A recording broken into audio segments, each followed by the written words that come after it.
Il y a des gens qui ont tendance à avoir une voix qui porte. Et il y a d'autres gens qui ont tendance à ne pas avoir une voix qui porte. On demande à personne de sortir de sa nature. On demande à personne, si quelqu'un dans la vie a tendance à parler doucement, on ne lui demande pas de ne plus être la personne qu'elle est. Par contre, on lui demande un minimum de faire son boulot. Guide touristique, quand il donne une indication, il faut un minimum qu'on l'entende. Peu importe qui tu es dans ta vie, peu importe la façon dont tu vois les choses, quand tu as 20 élèves devant toi et que tu dis quelque chose, assure-toi que les 20 élèves entendent, au minimum. Tu ne peux pas arriver et dire « moi je parle doucement, s'ils ne m'entendent pas, ils se démerdent ».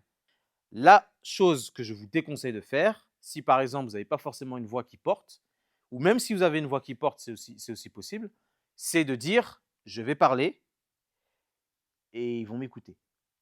Ou alors je vais parler et à force que je vais parler, ils vont finir par m'écouter. Je vous le déconseille fortement. Ce n'est pas du tout mauvais.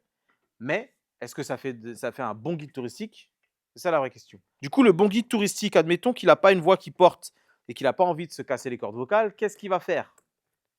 S'il vous plaît, votre attention, s'il vous plaît, votre attention, je vais vous dire quelque chose. Est-ce que, s'il vous plaît, vous pouvez me donner votre attention, s'il vous plaît, votre attention, votre attention. Allez, c'est parti, on y retourne, votre attention, c'est parti, ok, tout le monde est là. Alors, ce que je voudrais vous dire,